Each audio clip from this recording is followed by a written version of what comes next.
My name is Lauren Basile. I'm a board certified oral and maxillofacial surgeon currently practicing in Denver, Colorado. Oral and maxillofacial surgery is a specialty of dentistry, and it requires 4 to 6 years of hospital-based residency training after dental school. I think most people know what oral means, but maxillofacial is a very unusual, unfamiliar term. The medical term for the upper jaw is the maxilla, and then the lower jaw used to be called the submaxilla. It's now called the mandible. So basically, it's a very long term that means surgery of the face, jaws, and oral cavity. As such, oral maxillofacial surgery bridges medicine, dentistry, and anesthesia. Many of you are probably familiar with oral and maxillofacial surgery from having your wisdom teeth removed. As a shameless public service announcement, if you have not had a consultation about your wisdom teeth, please do. You don't want those flaring up on you during your education or training. So day to day, I do a lot of wisdom teeth extractions, other teeth extractions, bone grafting, dental implant procedures, biopsies, usually under intravenous sedation in my office. Additionally, my training includes surgery of the temporomandibular joint or jaw joint, cleft lip and palate, and management, biopsy, and excision of benign and malignant tumors of the face and jaws. This does include oral cancer and reconstruction with other body parts, for example, free flaps. I also treat trauma patients that suffer face or jaw fractures and perform orthognathic surgery, which means corrective jaw surgery for patients that have jaw size discrepancies. This is done in conjunction with orthodontics. It's also done for obstructive sleep apnea to increase the posterior airway space these days. I manage severe head and neck infections that can ultimately spread superiorly to the brain or inferiorly to the chest, in which case I work with other surgical specialties to get on top of those. A unique aspect of oral and maxillofacial surgery is our anesthesia training. In addition to knowledge on local anesthesia and numbing injections, we have extensive training on pediatric and adult anesthesia, including intubation of patients, open airway intravenous sedation, which is what I primarily do in my office, and also surgical airways, tracheostomies, and cricothyrotomies. We're the only specialty of dentistry or medicine that performs the surgery while doing our own sedation or anesthesia. I am in private practice and I work 4 to 5 days a week. I do have a partner surgeon and we manage a team of about 20. I'm in private practice, so I set my own schedule and have that flexibility. We share call during the week, and during the weekends we share call with a couple other surgeons, so it's really nice for the work-life balance. I do hold privileges at 2 local hospitals and a surgery center where I bring larger cases or patients that aren't anesthesia candidates in my office. I perform about 35 surgeries a week in the mornings in my office and do consultations in the afternoon.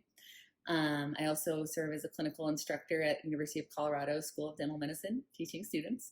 And I also, as a private practitioner, I'm referral based, so I have to build relationships with dentists in the community. We work together on our cases, so I spend time getting to know them, and we also do education sessions and social events with them and their team. So to become an oral and maxillofacial surgeon, you first have to complete the prerequisite college requirements, so basic sciences, math, humanities in some cases, and then take the dental admissions test or DAT. From there, you earn a dental degree, which is a 4-year degree. There's one 3-year program in the United States. After that, like I said, oral maxillofacial surgery is a specialty of dentistry. So you apply to residency programs, have interviews, and then ultimately it's a match process that decides where you complete your surgical training. I grew up in North Granby, Connecticut, small town. And I met Dr. Sigunro about 20 years ago, believe it or not, when we were in high school. We both attended the same magnet math and science high school in Hartford. From there, I attended Tufts University and I received a degree in English literature. I know this sounds unusual, but it was always my favorite subject growing up, and I'm an avid reader. And I did kind of know, even as a teenager, that I would probably never go back to school to study that. So I did decide to major in it. So I completed those courses. I have a minor in philosophy, and then I did my pre-health, the math and science requirements. And then from there, I did take a year off after college. I worked as a secretary in the Department of Radiology at a hospital in Hartford, and I applied to dental schools, took the DAT, and did all of that. I ended up going to University of Connecticut, my state school, which is great, in state tuition.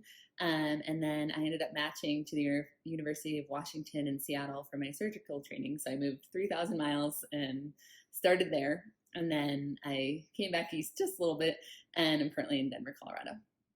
So I don't think there's just one course that prepares you for medical or dental school. Of course, that's why you go to so many years of training. But I think the most important thing is to develop good study habits that work for you. I had a very rude awakening. My first year freshman biology test, I did very poorly. And I realized I didn't really know how to study, which sounds kind of silly. I did obviously well in high school, but it just came easier to me. So I realized I'm a flashcards at my home desk type of person, but you may be into coffee shops or larger groups or libraries, but whatever works for you is fine. I think finding a study buddy is a really good idea. If you can explain the material to someone, then you definitely know it. But find someone that you work well with that is competitive in a healthy way. Yes, you might be both vying for a similar spot somewhere else down the line, but success is not finite. There's enough to go around. You'll both find your path. So study hard, do well, find subjects that interest you, and this will keep you balanced and engaged. Outside of academics, I've always been an athlete. I grew up playing soccer and basketball primarily, skiing, snowboarding in the winters. I continued some team sports, mainly soccer, throughout my training, and of course skiing, moving back to Colorado here. I enjoy hiking, snowshoeing, traveling, cooking, and of course you won't have as much time for these hobbies during all the phases of your education, but try not to abandon them entirely. You need something to keep you disconnect with and unwind and kind of keep you sane a little bit. So how did I go from an English major to being a surgeon? I always knew I wanted a career in healthcare. I wasn't really sure which specialty or in what capacity. In my extended family, I do have some nurses, but no doctors or dentists. So as I mentioned previously, I was working in the hospital as a secretary, which is really great for insight into how a hospital functions, patient management, people skills, insurance, things like that. And being able to communicate well with others is a skill that will help you in all facets of life. And especially as an intern, when you spend a lot of time returning pages, making calls, coordinating care. But in college, I incidentally met several dentists, including two of my close friends' mothers are dentists. And they all encouraged me to look into this as a career. And I said, absolutely not, no thank you. Then I kind of reconsidered, looked into it a little bit more, ended up shadowing my dentist from my hometown. This is someone I hadn't really spent any time with, fortunately, up until that point. And learned a lot more about the profession. So keep an open mind, you never know. And then ultimately I decided it was for me. I saw something diseased or broken down or unaesthetic and realized how it can be changed and fixed and made better and somewhat instant gratification, which I kind of liked. So I was also drawn to the idea of working for myself or a small group. But it wasn't until my second year of dental school that I really started to pursue oral and maxillofacial surgery as a career for myself. I went on externships, which means I visited oral surgery programs in other schools and learned more about how the residents functioned. I would shadow them, learn about the training, learn about the scope. And it was then that I really realized, you know what, this is something that I can do. And it's something that I want to do. It's not for everyone, but I realized it was something that I thought I would want to do every day of my work life. So ultimately, everything worked out, but my path was not without some bumps in the road. No one's is. Also, during my second year of dental school, shortly before I turned 24, I discovered a neck mass while drinking water, incidentally, in front of a mirror. So I got worked up, had a biopsy, was diagnosed with thyroid cancer. Fortunately, it was kind of right before winter break, so I had it out only a couple weeks later and had radioactive iodine the following month. So no one really knew that was going on. I only missed 2 days of school when I was quarantined the last time for the radioactive iodine. But I really kind of struggled with the physical effects and the psychological effects. I didn't feel like myself as I was getting my thyroid hormone levels titrated, and kind of struggled with like the why is this happening to me? I'm so young, mental stuff.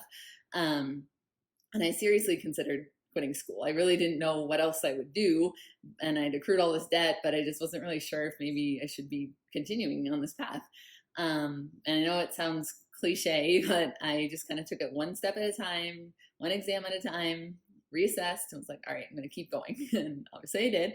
I kind of have used that as my way of getting through all of my training, having a short-term goal, having a long-term plan, and then kind of having something to look forward to after each exam. So something fun, even if it's silly or frivolous, kind of helps keep you motivated to get to the next one.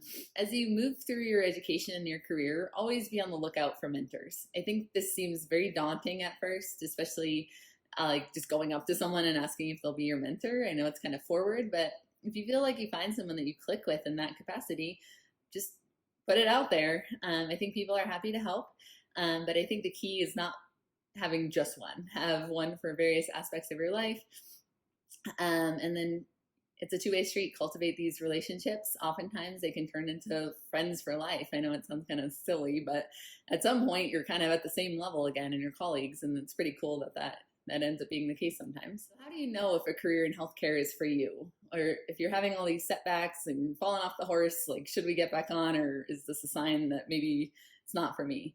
I think it's really tough to know without just kind of figuring it out yourself. Go with your gut.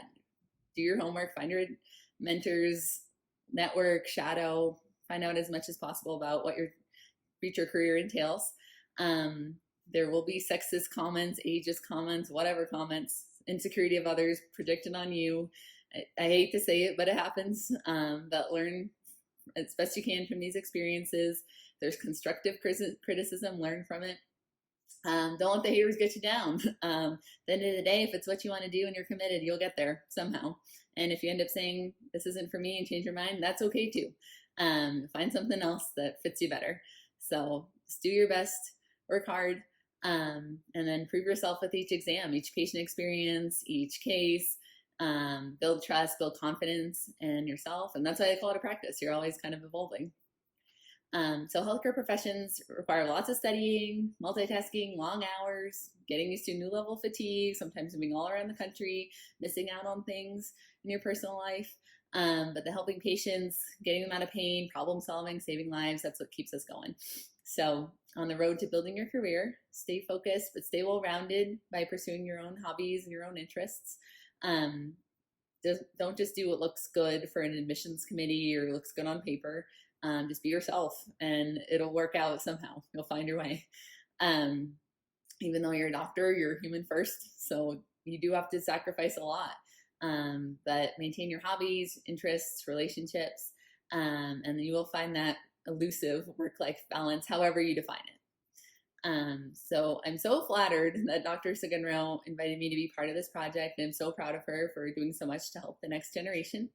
I'm available for questions, so please contact me if you have any. Thanks.